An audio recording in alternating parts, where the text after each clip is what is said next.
Bien, donc étudions à présent la poutre, qui est constituée de ces deux profilés qui sont reconstitués, soudés. Donc on a ici des soudures qu'on j'ai pas représentées, mais qu'on va négliger ici dans le calcul des moments quadratiques. Donc ces deux demi-sections sont symétriques par rapport à l'axe Y. Donc on a un axe de symétrie, on n'en a qu'un seul, donc il faudra calculer la position du centre de gravité G verticalement. Donc je rappelle ici le récapitulatif et les diagrammes qu'on a obtenus précédemment. Donc on se propose de calculer ces caractéristiques géométriques, donc position du centre de gravité, moment quadratique par rapport à l'axe GZ, puisque c'est dans ce sens que la poutre va travailler, les efforts étant appliqués dans le plan GY. De calculer ensuite les contraintes et enfin la déformer. Bien, calculons à présent les caractéristiques géométriques de ma section. Alors déjà, je peux dire que la section étant symétrique, G appartient à l'axe de symétrie. Donc G est quelque part sur cet axe de symétrie. Il me reste maintenant à déterminer sa position, c'est-à-dire la valeur de petit v et de v'. Je peux dire que ce centre de gravité, il est compris entre G1 et G2. Si j'appelle G1 le centre de gravité de la demi-section de gauche, et G2 le centre de gravité de la demi-section de droite. Donc ça, on peut le vérifier facilement en écrivant la définition ici du centre de gravité. Donc si j'arrive à déterminer la position du centre de gravité de la demi-section de droite, par exemple, eh bien, j'aurai la position aussi verticale du centre de gravité total de la section. Donc c'est ce que je vais faire. J'étudie donc les caractéristiques de la demi-section ici de droite. Donc je prends comme repère grand X, grand Y, un nouveau repère en mathématiques. Je décompose mon élément en éléments simples petit 1 et petit 2, donc deux parties rectangulaires. L'élément 1, 2 centres de gravité G1, l'élément 2, 2 centres de gravité G2. G étant le centre de gravité des deux éléments. Voilà, j'ai mis des cotes, ici exprimées en millimètres. Et donc, pour calculer le centre de gravité, eh bien, on va, pour chaque élément, calculer la surface, la position du centre de gravité, YGI, le moment statique par rapport à l'axe OX, donc AI fois YGI. Voilà, donc à partir de ces trois premières colonnes, j'en déduis le centre de gravité ici. Donc, à partir des formules suivantes, donc on a vu en cours, donc YG. Alors qu'il est toujours bon de rappeler dans un contrôle, donc égal à A1 YG1 plus A2 YG2, donc la somme des moments statiques divisée par la somme des sections. Donc ça va être cette cellule divisée par cette cellule. La somme des moments statiques divisée par la somme des sections. Et je trouve YG donc égal à 15,3, c'est-à-dire ce que j'ai appelé ici petit v. Petit v égale à 15,3, donc petit v' égale à 9,7. Donc j'ai donc la position maintenant du centre de gravité. Calculons maintenant le moment quadratique par rapport à l'axe GX. D'accord. Alors pour ça, pour chaque élément, je calcule DI. Donc DI, c'est la distance entre GI et G, donc entre l'axe GIX et GX. IG, le moment quadratique de l'élément par rapport à l'axe GIX, c'est ce qu'on appelle le moment quadratique propre. Donc par exemple pour l'élément 1, c'est l'élément quadratique par rapport à l'axe G1X, donc BH³ sur 12, donc 20 fois cette hauteur au cube divisé par 12, c'est-à-dire 230. Le IG étant égal à, en vertu du théorème de Huygens, moment quadratique propre plus AI fois DI carré. Et donc le moment quadratique total de ma section totale, c'est la somme des deux moments quadratiques pour chacun des éléments. Donc écrivons les formules qui me permettent de calculer le moment quadratique. Donc IGX est égal à I1GX plus I2GX. Donc ce sont ces deux moments quadratiques. J'applique maintenant le théorème de Huygens pour avoir d'abord I1GX. Donc I1GX, c'est I1 G1X plus A1 D1 carré. Voilà, donc IGX égale à I1 G1X plus D1 carré. Et théorème de Huygens également pour le deuxième élément. I2 G2X plus A2 D2 carré. Donc D1 c'est la distance entre l'axe G1X, GX. G1X et GX, donc j'ai 3,8. Et D2 c'est la distance entre l'axe GX et G2X. Donc GX et G2X. Je peux aussi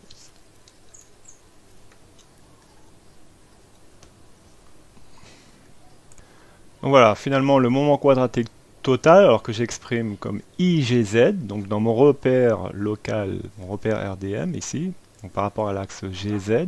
Donc attention, je change de repère ici entre GX qui m'a servi à calculer le moment quadratique de la demi-section et GZ qui est le repère RDM, donc je repasse en IGZ.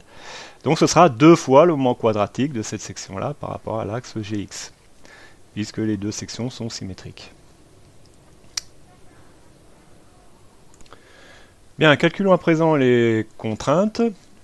Donc, dans la poutre.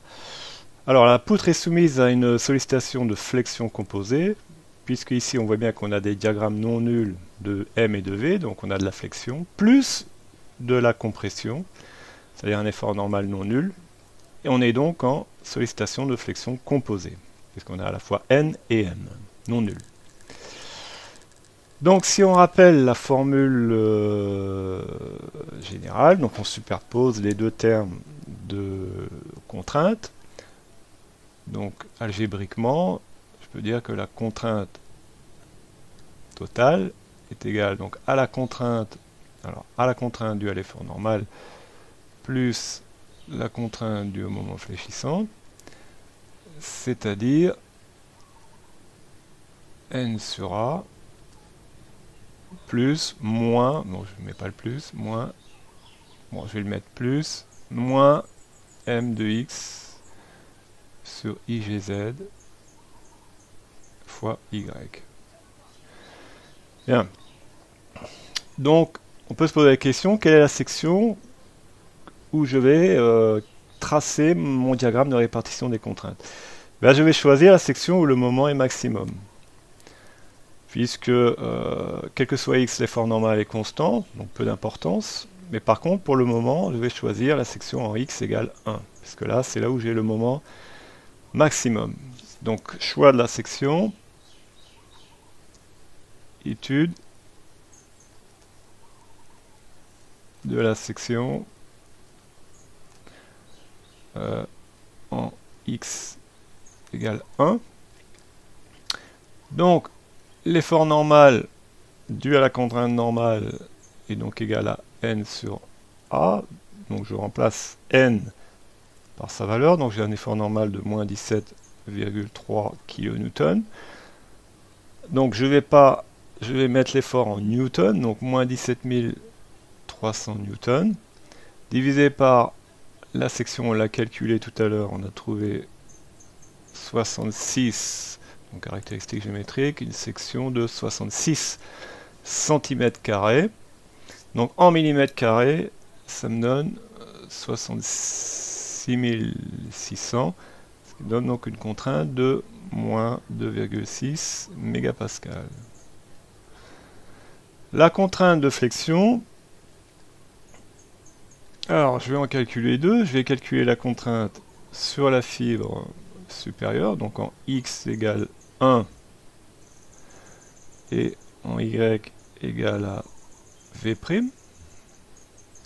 Donc si j'applique la formule, moins m de x égale 1 sur IGZ multiplié par V'. Donc application numérique, le moment est de 10 kN, donc on a dit qu'on multipliait par 10 puissance 6 pour avoir des newtons millimètres. Le moment quadratique, on a calculé précédemment, on a trouvé 8425 cm². Donc 8425 cm², donc en mm², il faut que je multiplie par 10 puissance 4. Multiplié par V', on a trouvé que V' était égal à 9,7 cm. Donc fois 97 mm. Donc de cette façon, j'obtiens des mégapascales. Donc moins 11,5 mégapascales. Donc cette fois-ci, pour la contrainte sur la fibre inférieure, donc en y égale à moins v, je n'aurai pas l'opposé de la contrainte sur la fibre supérieure, puisque la section n'est pas symétrique. Donc j'applique la formule m de x, donc m en x égale 1, divisé par igz, multiplié par petit v. Donc application numérique, 10 puissance 6 divisé par 8425 fois 10 puissance 4 et multiplié par y qui vaut 15,3 cm, donc en millimètres 153. Et j'obtiens donc une contrainte de 18,2 mégapascal. Voilà, donc je peux mettre ici la valeur de mes contraintes, donc j'ai moins 2,6 ici. En partie inférieure, donc là j'ai dit que j'avais 18,2. Donc si je fais la somme des deux, donc ça va me donner donc 15,6. Pour la fibre supérieure, j'ai obtenu moins 11,5 en flexion, toujours moins 2,6 en traction. Donc la somme des deux me donne moins 14,1 mégapascal. On voit qu'ici que l'axe neutre s'est décalé vers le bas. Donc l'axe neutre est ici. Donc toute la partie supérieure à l'axe neutre est comprimée et toute la partie inférieure est tendue.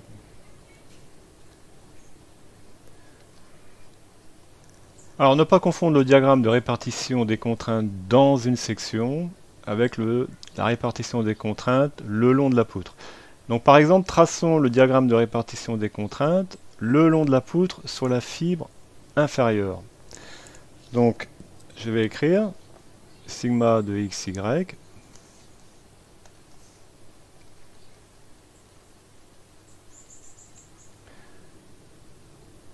Alors sigma de x, donc x varie et cette fois-ci y est constante. Donc je calcule en y égale à moins v puisqu'il s'agit de la fibre inférieure. Donc ce sera le terme, alors la contrainte est constante quel que soit x, la contrainte de traction est constante, plus le terme de flexion. Donc on a vu que en y égale à moins v, le terme de flexion, c'est plus m sur i fois v. Donc plus m de x sur igz fois v. Donc ça, v sur igz c'est constant, m de x est variable, donc on voit bien que cette partie-là va être proportionnelle à grand M. Donc ça, c'est par exemple le terme de contrainte normale que je recherche, ce terme-là. Donc il est proportionnel à grand M, donc il a la même allure que grand M. Donc j'ai calculé la contrainte ici maximum pour le moment maximum, et j'ai trouvé donc 15,6 mégapascal. Donc moins 2,6, donc moins le terme ici dû à la traction, eh bien je vais obtenir une courbe qui va être légèrement décalée vers le bas. Voilà. Avec ici moins 2,6, moins 2,6, Et ici, une valeur maximum qui vaut 15,6 moins 2,6, c'est-à-dire 13 mégapascales. Voilà. Donc ne pas confondre le diagramme des contraintes le long de la poutre avec le diagramme des contraintes dans une section droite. Alors examinons à présent l'allure de la déformée de mon système. Donc qui est représenté ici en vert, qui va être la somme de l'allongement de mon tirant avec une déformation en flexion de ma poutre.